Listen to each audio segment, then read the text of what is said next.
back. We already have a third episode of Females in the Mix podcast. I'm super excited about a special guest today, Katrin Davis. Kat Davis. I don't know, how do you prefer me calling you? Is it Kat or Whatever Katrin? way's easiest for you guys, honestly. Kat, Katrina, it's all right. All right. I'm really happy for you to be here. Thank you for Thank joining you. us. Um, Thank you so much. Yeah, so you're a DJ producer, you work in film, right? You play house, electro. Could you tell us more about your journey as a musician, how did it all started, and just to introduce Um, yourself?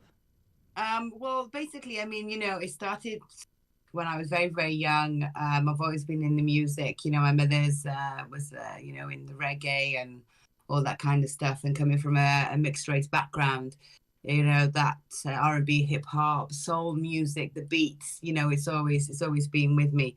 Um, and so my kind of rhythm is more like a deep, funky Afro beat, but also as well, it's got that melody where you've got the singing with it as well. You know what I mean? It's got a bit of, not too much, because otherwise it takes away from the actual song, but it's a rhythm of funky deep house.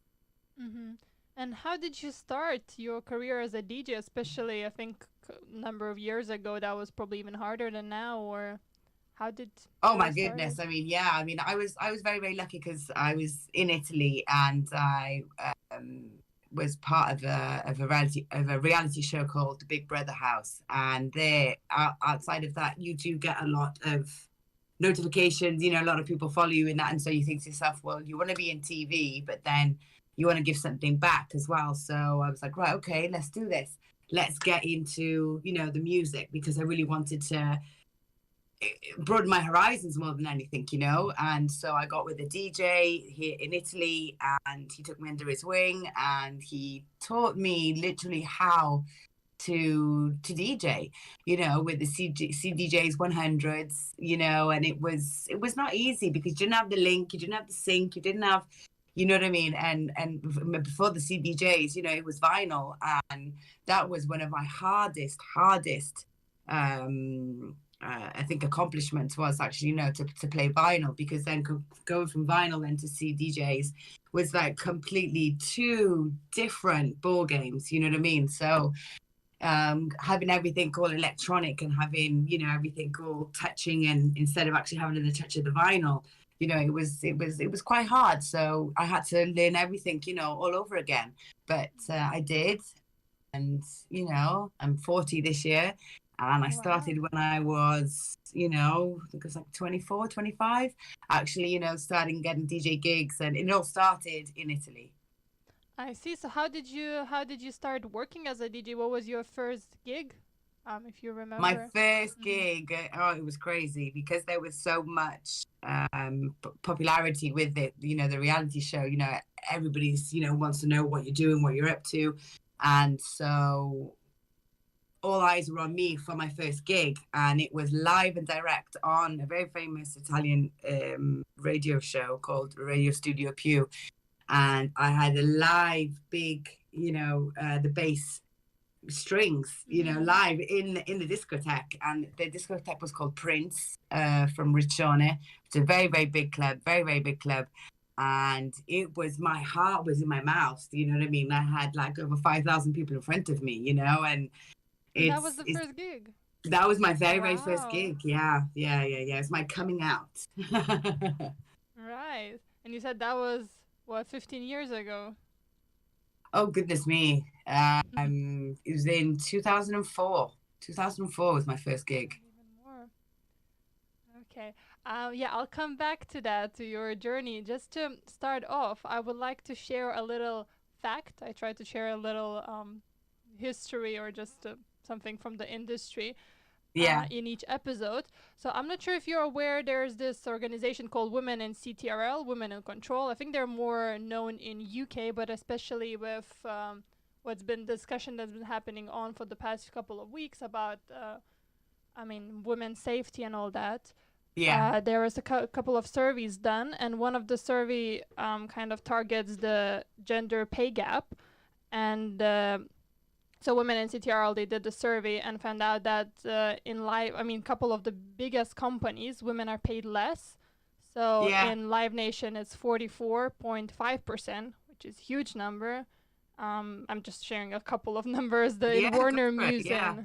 yeah, then in Warner Music, it's 31.5% women are paid less. In Universal Yeah. Music, 29.1%, and in Sony Music is 26%. So I Wow. mean, that's just a couple of the biggest organizations, labels, and entertainment. Have you what are your thoughts on that? Have you experienced that during your career? Do you have any insights from maybe your other female musicians? Of being paid less than the male artists. Yeah, like a gender pay gap and just. I've actually been quite lucky, no, because being an international DJ and coming from a reality show, you get a certain meal ticket, as you can put it that way. You know what I mean? You get put into a different category, and you get paid good money.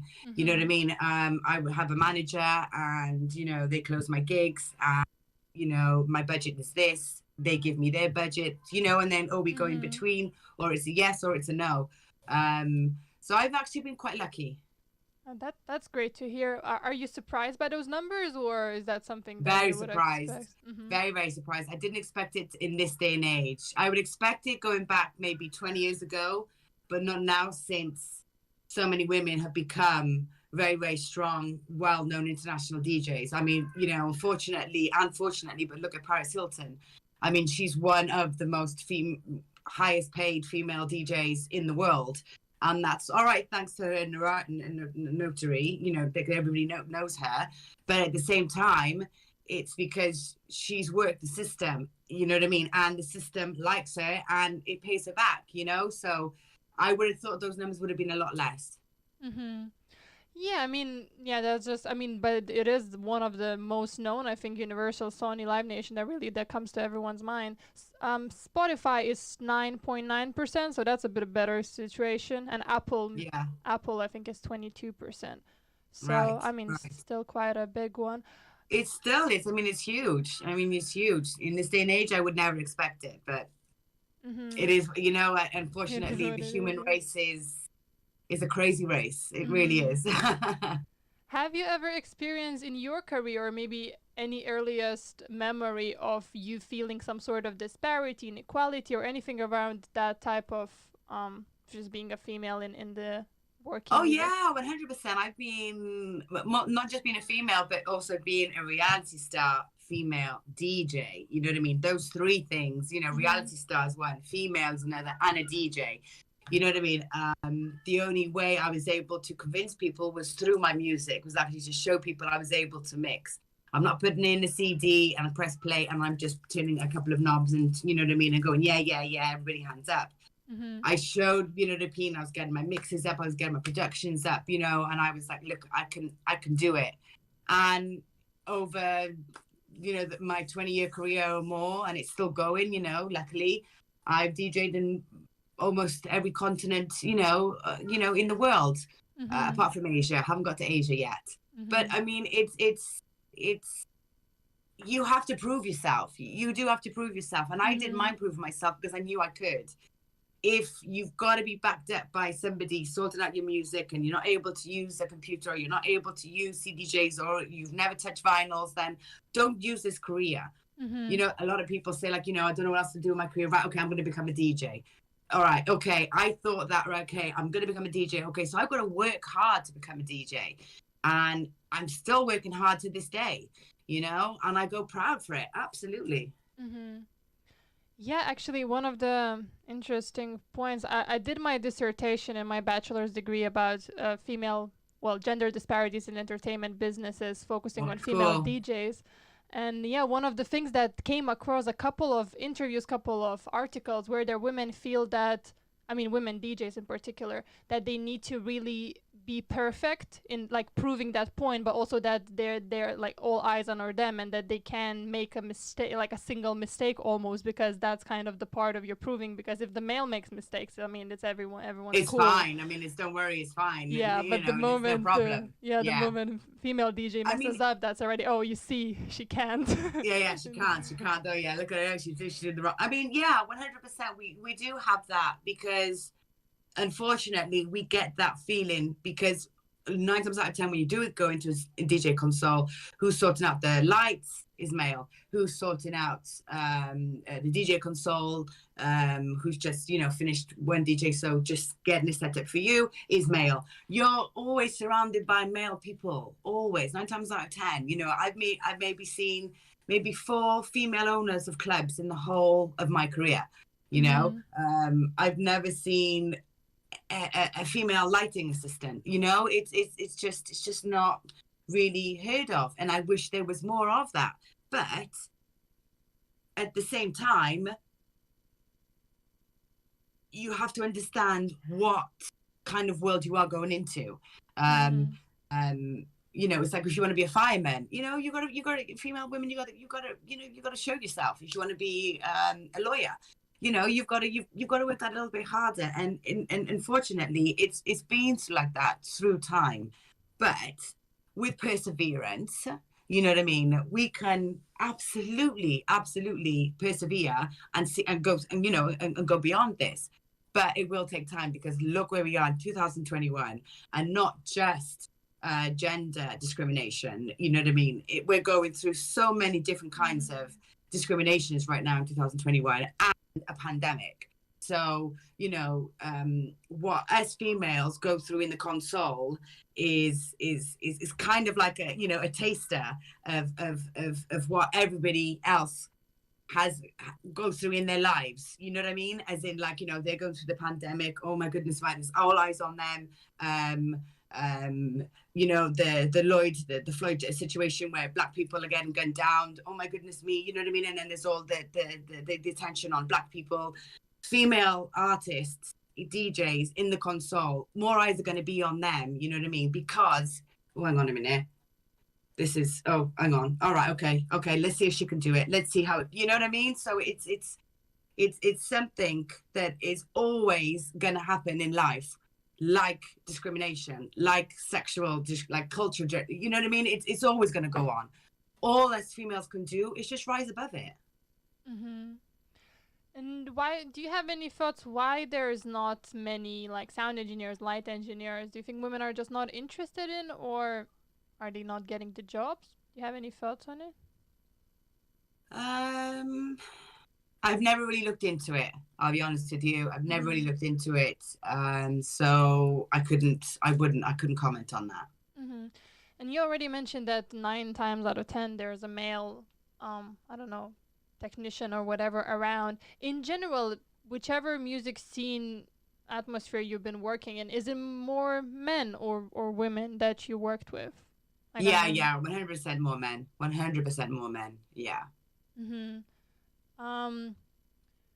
Yeah, and have you ever, I don't know if you ever been in a position where you had to lead men or like teach someone, or been like a manager of I don't know, male artists? Yeah, of course. Have you ever like noticed any resistance, or like could you tell me any how was that like leading? Of course, you always gotta get resistance, and so then you've got to try and work around it. You know what I mean? You've just got to have more patience, try and make them understand a different way. It is what it is. I just deal with it. I just get on with it. You know what I mean?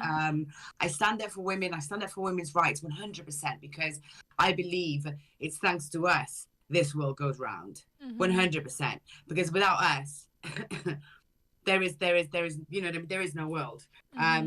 But at the same time, it's been so male dominated for so many years. What females are doing now is just showing, and they're being more vocal, you know what I mean, with their actions. And I stand 100% behind it.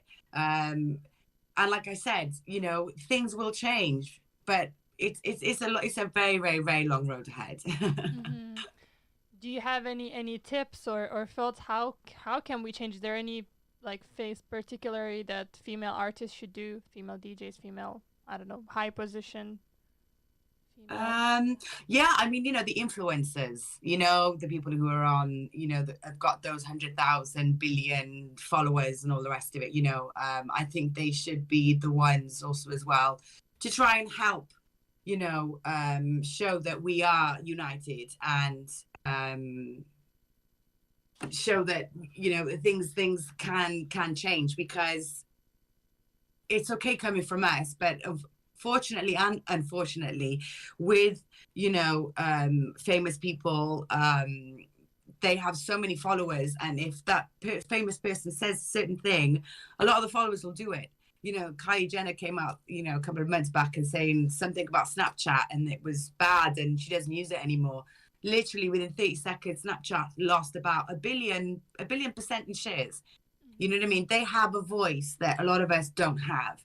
So if we are able to lean on them, and if they, show the same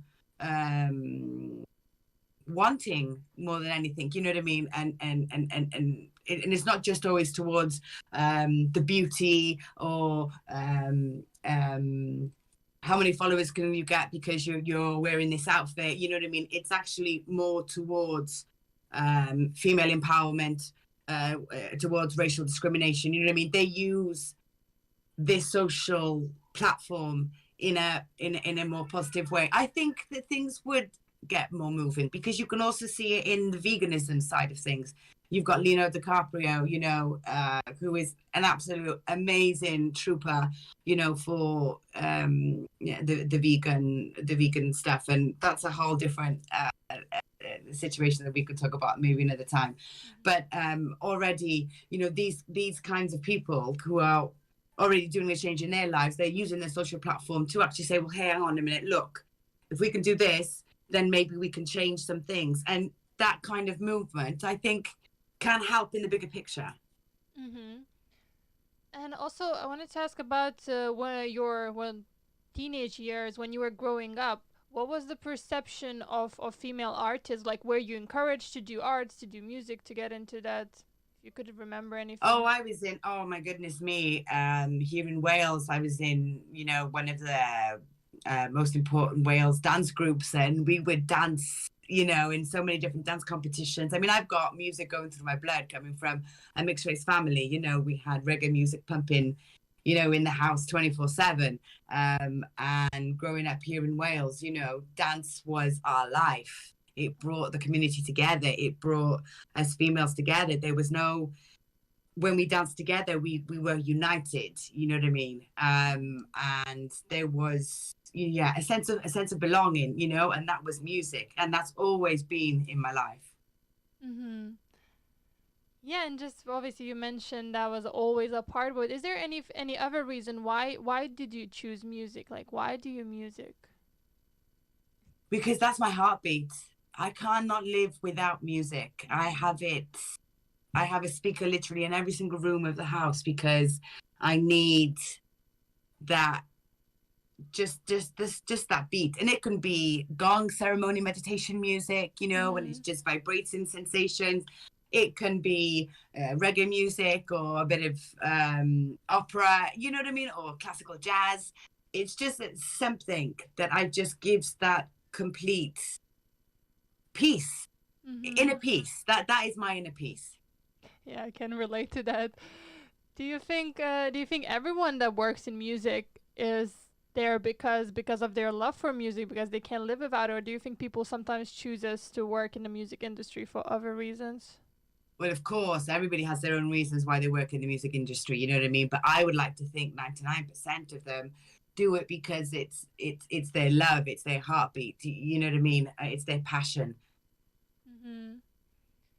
And you mentioned also that you're standing up for your, I guess, your beliefs for women in jobs in whatever atmosphere you're working in. Have you ever had to decline a job? Have you ever lost a job, or because you were not willing or like okay with certain things, or maybe you noticed that they're speaking, I mean, to you about women in any way, like kind of gender Well, related? the only reason why I've lost jobs is because of the music I play. I mean, sometimes, some requests could come in, and they were like, we want that date, we want that thing, and I would send them my press kit, and my music would be on there, and my DJ sets would be on there, and then they would still say, well, what music do you play? And I sort of sent you my DJ sets. Oh, right, okay, well, can you play like this, or can you play like that? And I'm like, no, that's my genre, that's the music I play. Oh, right, okay, then, okay, well, we're not interested. Well, then, so why do you ask? So that's the only reason why I've ever lost jobs, is because maybe I don't play the music that that club needs. So then you just find a reggaeton song, DJ, or you find a rock karaoke DJ, you know what I mean? So sometimes, you can send them all the information that you want and still they don't get it. You know what I mean? So you just have to just be nice about it, because sometimes, you can't get back, hang on a minute, why are they asking this kind of questions? But that is the only reason if I've ever lost a job is because, it's not the music that they like. All right. And you never had to like leave not on the spot necessarily, but being like, listen, I'm not okay with this. Not necessarily genre, but like anything like I was DJing one time. I was just about to start my DJ set, and the owner of the club comes up and he's like, no, I don't like the song, get out. I was like, excuse me? He's like, no, I don't like the song, get out. And I was like, no. And I literally turned around and said to the security guard, I said, listen, if you don't mind, I was 3 minutes into the song. You can't say you don't like you can't say you don't like my DJ set after 3 minutes of just starting. You just can't. It just wasn't happening.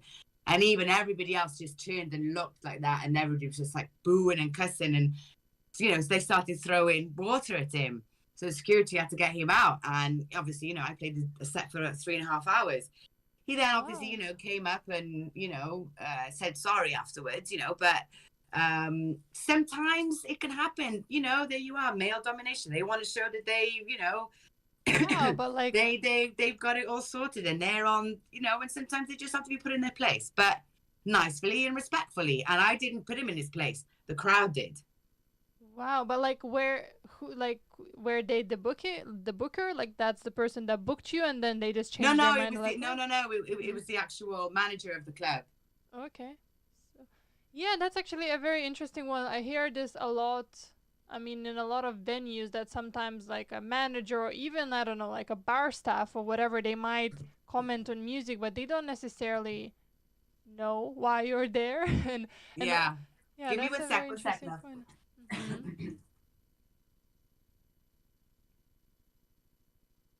Okay, cool. Yeah, exactly. That's it. Sometimes these managers or these assistant managers or whatever, in these places, have never heard of you, have never even Googled you, have never heard your music. They don't know anything about you, and they just think that they can treat you how they want. You know what I mean? And so sometimes you've got it. A lot of times especially women, you've got to go in with armor into a console. You know what I mean? You've got to go protected, not, physically wise, but mentally, you know what I mean? You've got to go, right, okay, just get prepared for anything. And instead of causing a fuss, I just stood there and just looked, and I was like, okay, call the security. And it was crazy because the crowd understood straight away, because he's there, you're all like this, and I was like, and the crowd then just started just going straight and going negative at him. Do you know what I mean? And I was like, thank you so much. He was sent out, a round of applause, and the night went on. No, that's great to hear, because I think a lot of women would throw them off, or would just kind of want to leave. I'm thinking of myself in that sort of situation. I would just be like, like F that. I mean, saying like, who? I mean, but I don't need this vibes. Like, money's not. Yeah, but you got to understand.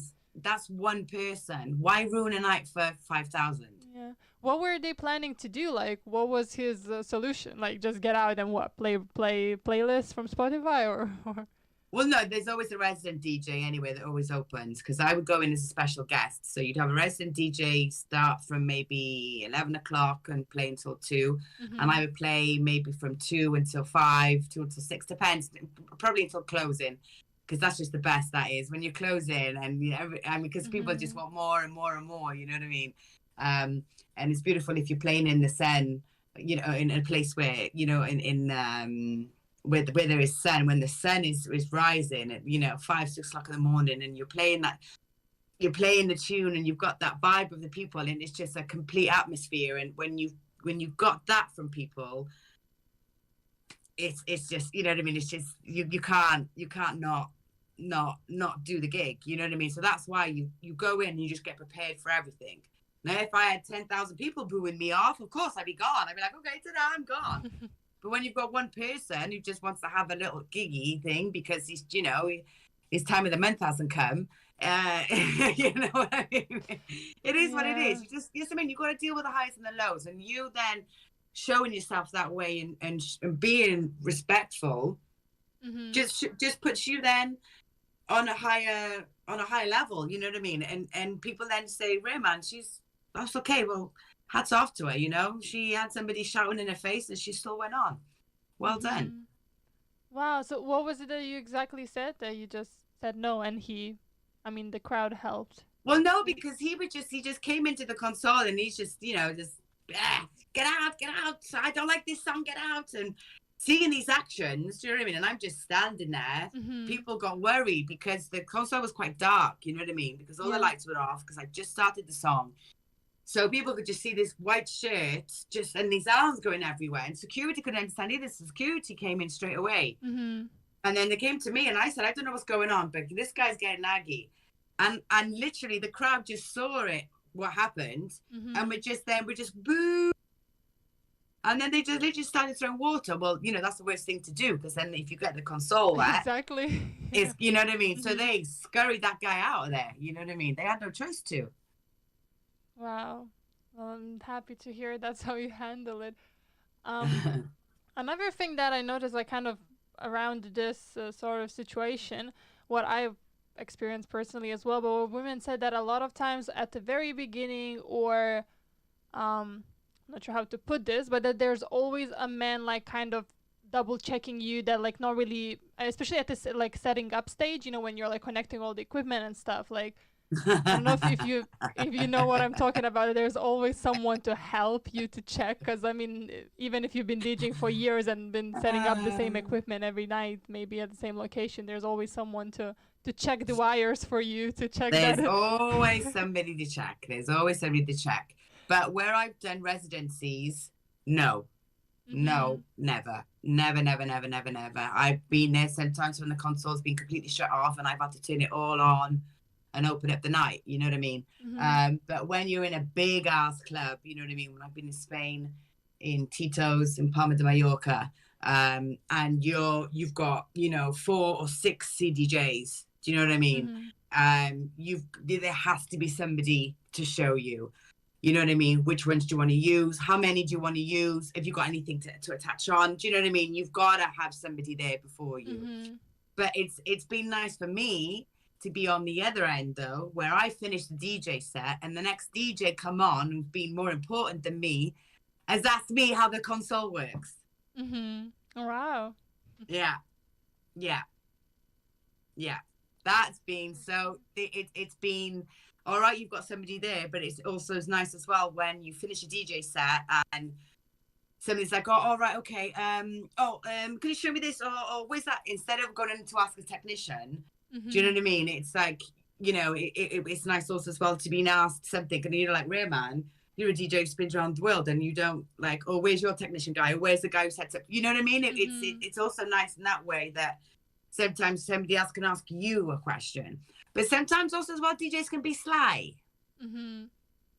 Where some DJs have finished their DJ set and I've gone on after them. We've gone like, oh, hello, yeah, goodbye, yeah, nice to meet you, okay, wicked DJ set. And then I've gone on and they've purposely turned down the gain or switched off the headphone switch. Wow. Yeah. Or, because where I use the CDJs or the Pioneer Nexus 2000, you've got a time meter, so you can go like +6, +10, or +16. And normally I've, you know, the songs are on +10. And I've looked and they're on +10. Okay, gone, getting myself ready. He's finished, I've come back. And the one playing is moved then, or the one is about to come in. I've got to change it then back up to 10:16 because he's moved it to +6 or +16. Wow. Not a lot, but a couple of times it's happened to me. That's the first time I hear this. Like, that's really interesting to hear from other DJs. Yeah, I spoke with one of I think the first guest was my friend, where she was saying that also any mainly negative experience in her career came from other female artists that, I mean, obviously this is, you're not, I mean, you're saying that other DJs that did that was also male, right? Like a guest. Yeah. Mm-hmm. I've You never know? had any problems or any jealousy or anything with female DJs, and I'm the one who the first one to big them up, or I'm the first one, who wants to Mm-hmm. play with the, DJ with them, or get them on a radio show, or get them, get their music heard. Absolutely, I'm one of the first. In Ibiza, I DJ with a female DJ, Maxine, her name is, and we literally look like sisters. Mm-hmm. Um, and it's been an amazing ride, and we've DJed over 4 years together, done 4 seasons together in Ibiza. She's now out in the Bahamas DJing in St. Bart. Give me 1 sec, sorry. Hello. Yes, please. Fifth floor. Sorry, I just got the postman coming. I do apologize. Thank God we're not completely live. Sorry, love. 1 sec. No worries.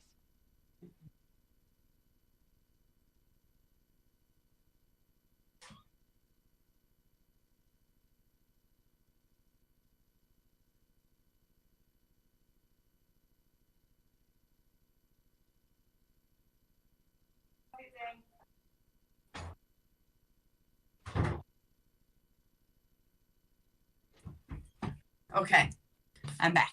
No worries. Thank you. All right. So, where were Mm-hmm. we?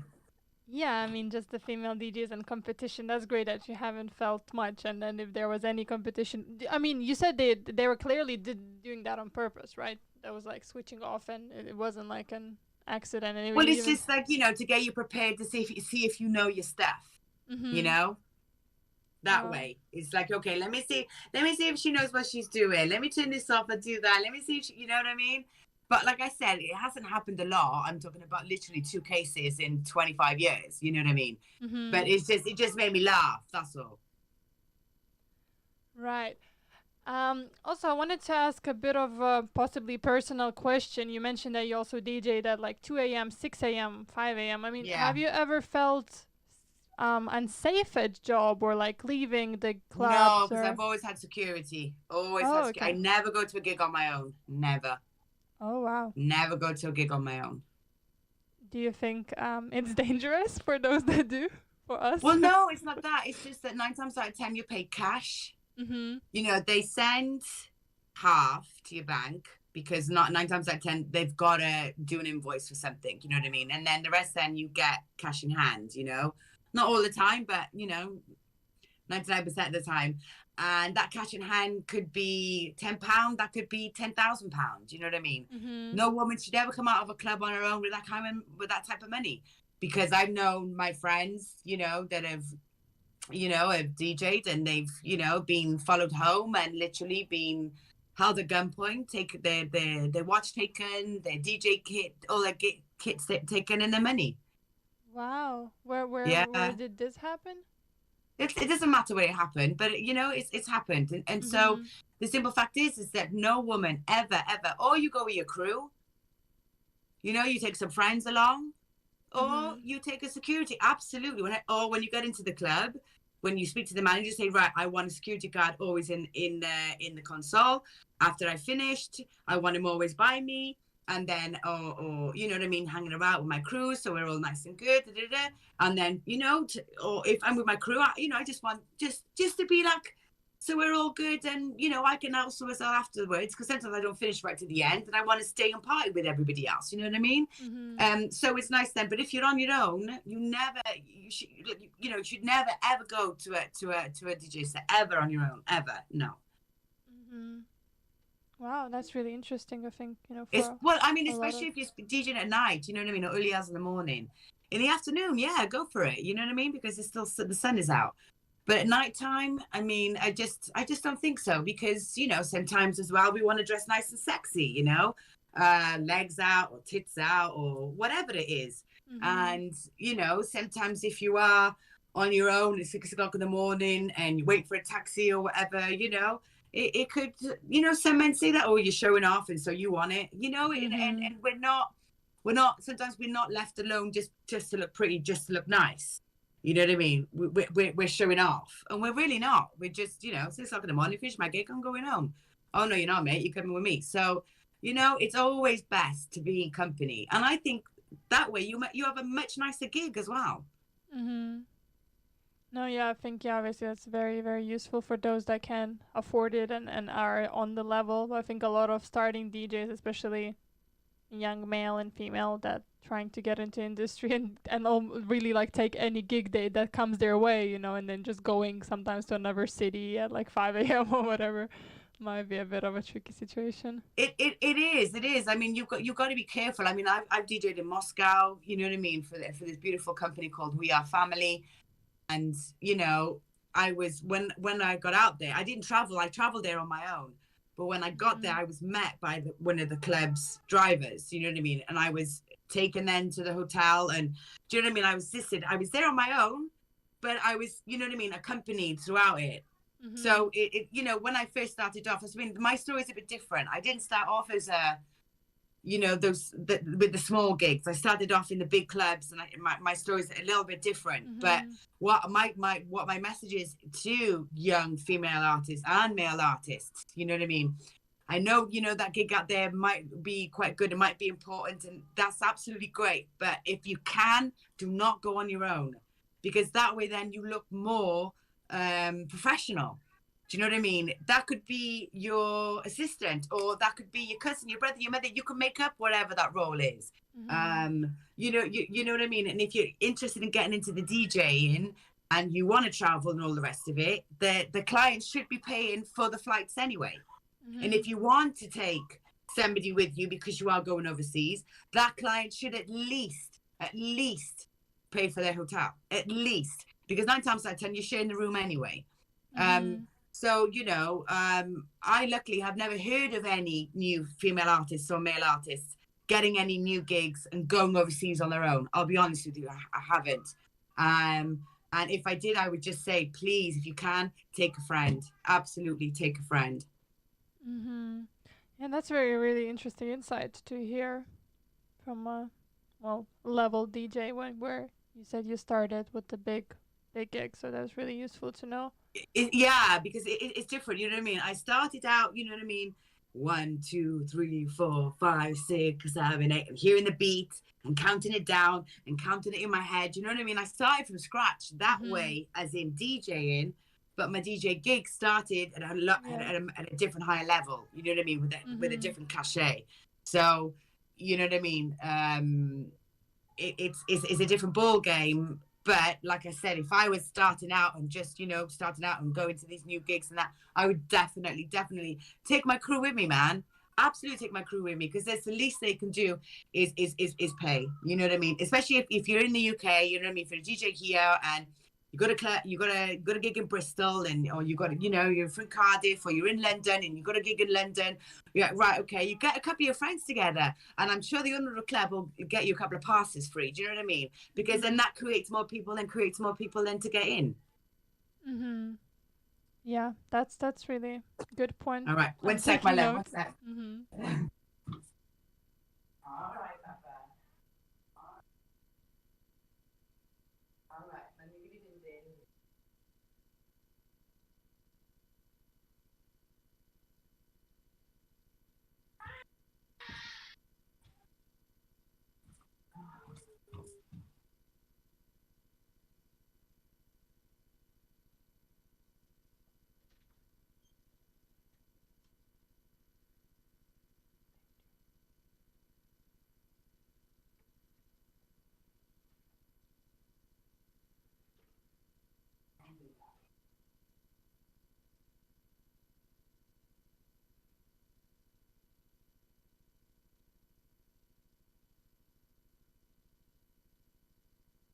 And we're back.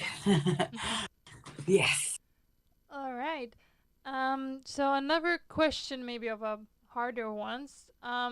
Could you think of like one or maybe the biggest obstacle that you had in your career?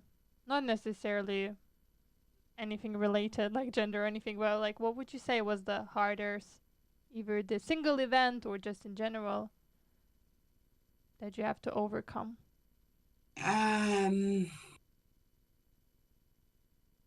Oh goodness. That's good that nothing comes in mind just like that. It means you No, no, didn't no, have. no, no. Because I'm thinking a lot. There's different things. I'm just thinking like what is the most important one? Because for me now, because like we're in this pandemic and all the rest of it, and so having parties and discos and festivals and stuff like this is going to take a long time to get back. You know what I mean? To how it was. And so for me now is it's been for a while, to get those regular gigs back on track again. You know what I mean? I've just, in the last 3 years had 2 children, so I've been a bit busy. But at the same time, with DJing and with music, with the music industry especially, it's always important to give new content. It's always important to update your social, to get out new music, to do live broadcasts. You know what I mean? Radio, I think nowadays more than since like the First World War, I reckon, has had a boost so much now because we depend on it so much. It's our way of getting outside but being inside. Do you know what I mean? And so for me, it's been that content. It's always been that. It's been so important for me to keep my content up, which I haven't. I've been, really bad. I worked, for almost 15 years, constant, every weekend, 4 days a week. I was traveling, at least 4 days a week. I was traveling. You know what I mean? And then to go from that to then to completely stop, you know what I mean? Just because you have children, it is a bit harsh sometimes, because you think to yourself, hang on a minute, I'm still a DJ. You know what I mean? My life doesn't stop. But also at the same time, I let it stop because I wasn't able to get any mixes out. I wasn't on the radio. I wasn't giving content. So it's important, if you have to keep that fire open and to keep people aware of what you're doing, you have to give them, you have to share with them, you know what I mean, what it is you are, doing it at that moment. So that's been something for me that I think I took for granted, where I was working so much. I wasn't really creating so much content because everybody else was doing it for me. Whereas nowadays, it's like you have to get on that content if you want to then in the future close the gigs, or then, even to be even acknowledged as a professional DJ.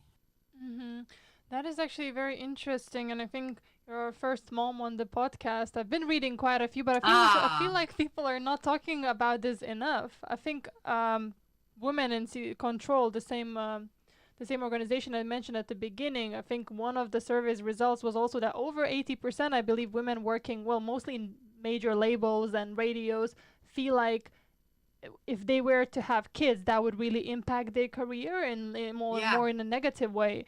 And if you could just comment more that how it was for you. Obviously, I don't know if pandemic kind of helped in a way that it's like a good time to but it was a perfect time to have kids. It was an absolute perfect time to have kids. I'm telling you now, I couldn't have planned it better. Exactly. But what are your maybe tips for women, or like someone that's planning to create a family soon?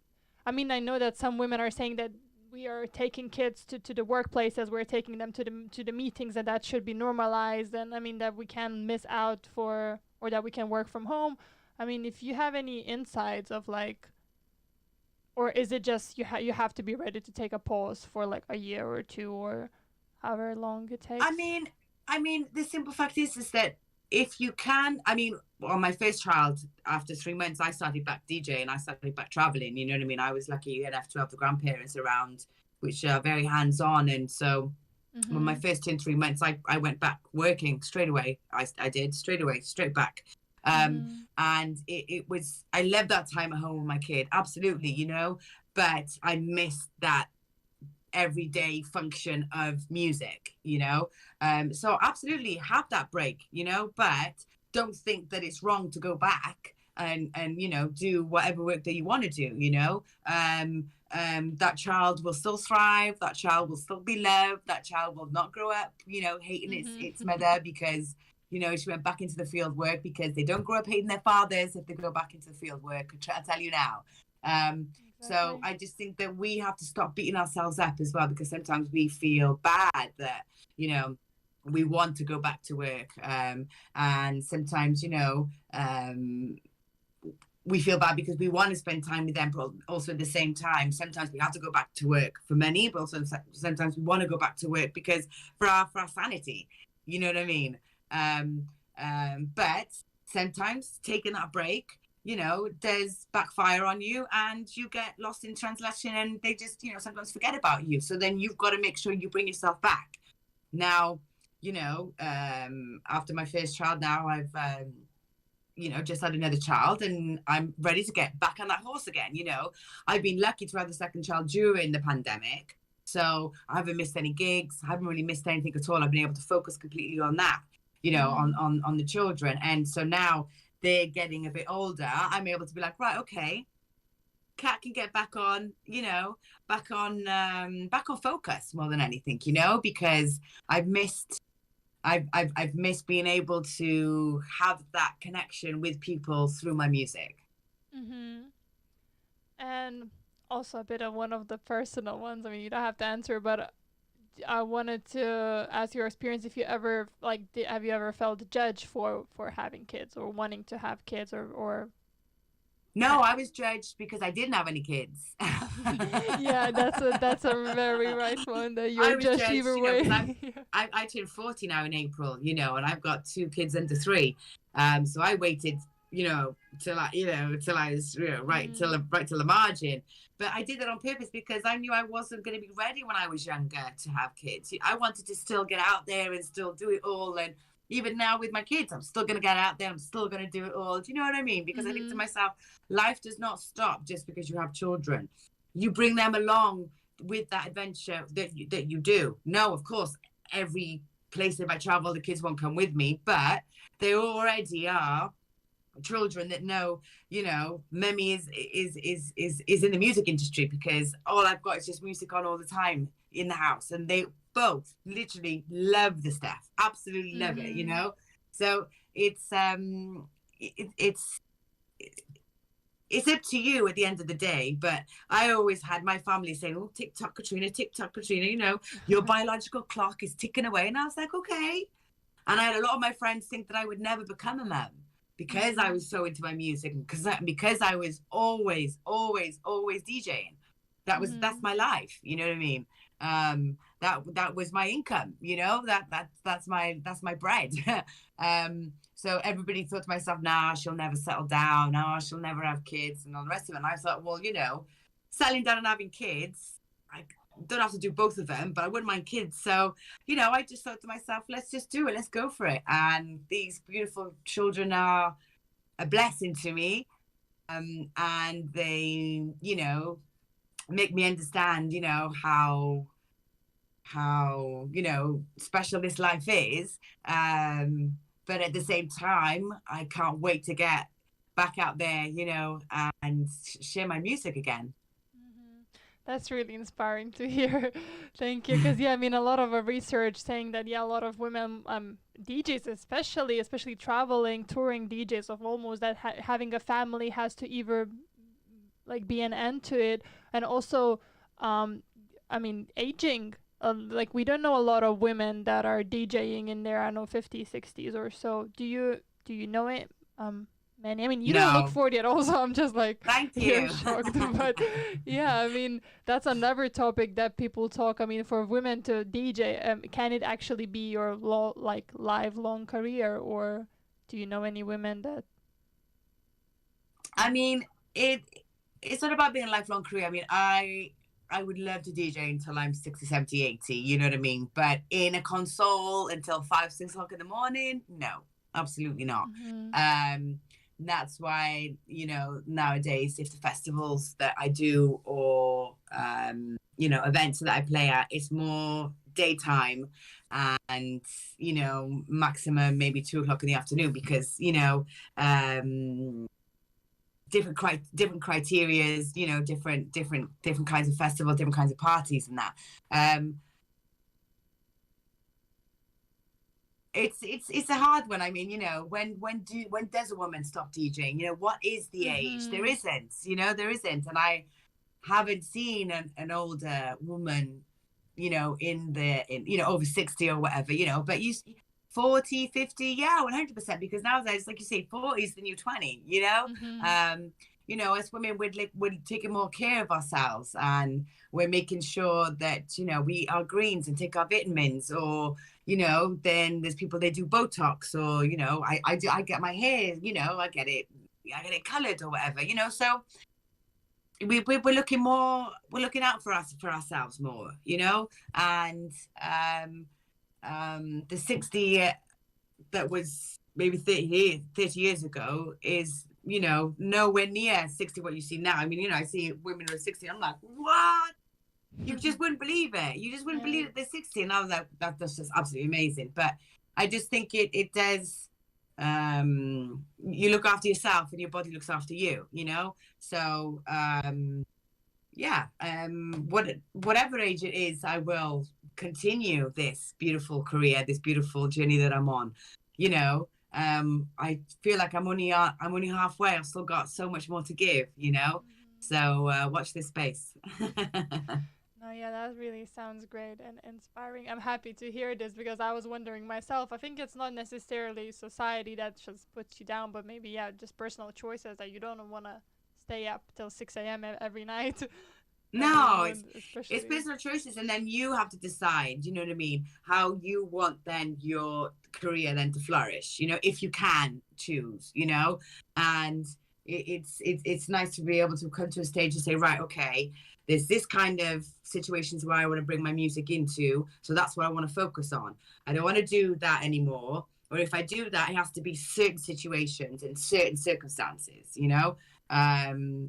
Whereas before, 4 nights a week, I'd be DJing, I'd be getting home at like 4 o'clock in the morning, waking up at 6 o'clock in the afternoon, getting ready in the car off to my next gig.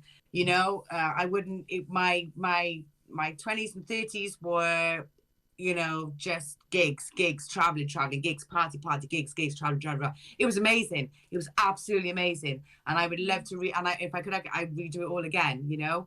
But now I want to redo it as an older version of Cat Davis, you know what I mean? Not the crazy, you know.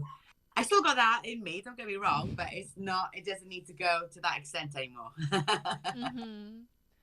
All right. Also, maybe one of the last questions, I'd like to ask if you could share maybe like a highlight of your career, if there's any specific event or a period of time when it was like the best in your career.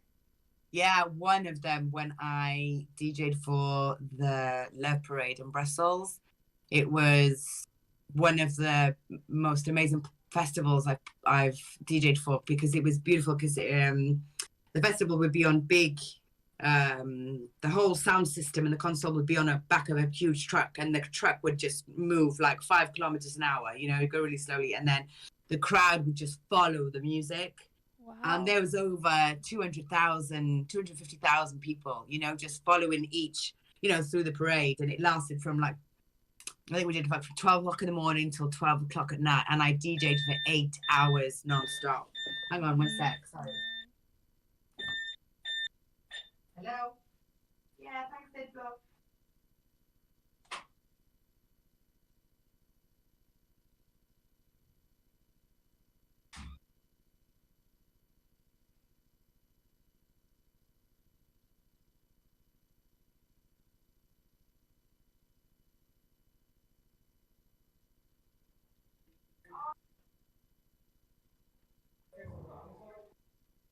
That's it, is it? Oh, okay. Thank you.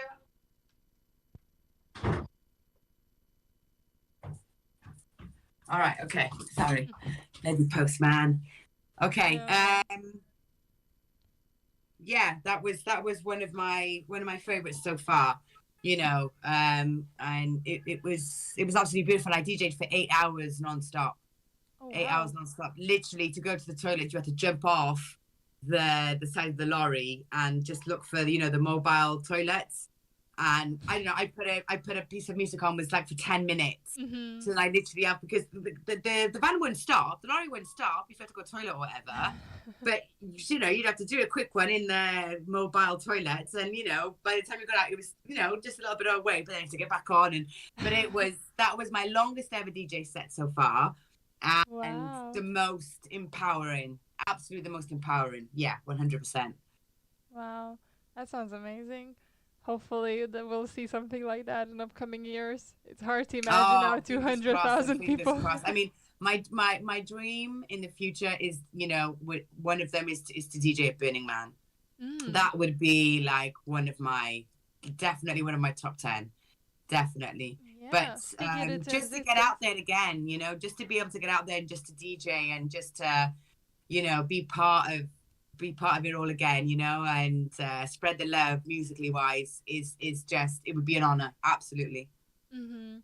No, yeah, it's great you're speaking it into existence. If you're just putting it Yeah, out there. 100%.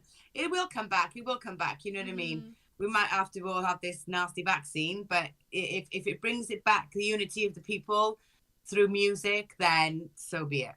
Mhm. Exactly.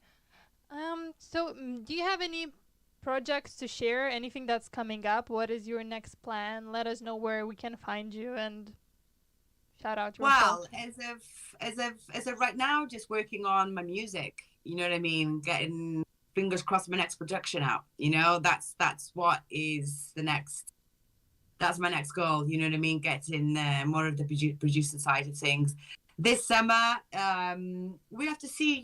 What happens. I can't say too much right now because, unfortunately, as far as with traveling and restrictions and that, nothing is 100%. So we'll see. We'll see. Watch this space. All right. And is there any socials that we should check you on? Is it Instagram or Facebook, Twitter, or? Yeah. I'm on Instagram, which is only Katrina Davis. Facebook, DJ Cat Davis. And obviously, thanks to DJ Sin, he gets me on London Hot Radio every week with my DJ mixes. And obviously with you, DJ Temi, thank you so much for this interview. It's been really, really great. But Yeah. yeah, I'll post some of my stuff on London Hot Radio and send some links that way. But yeah, it's Katrina Davis. You'll find me. Yeah, Google. Thank you so much. It was an honor to have you here, and it's been really, really interesting and insightful conversation. Thank Thank you you for so much to taking. everybody for watching. And obviously, Red Nose Day tomorrow. So, appreciate, donate. And Yeah. thank you so much as well for your time. Have a great day, everybody. Thank you. You Bye. too. Bye.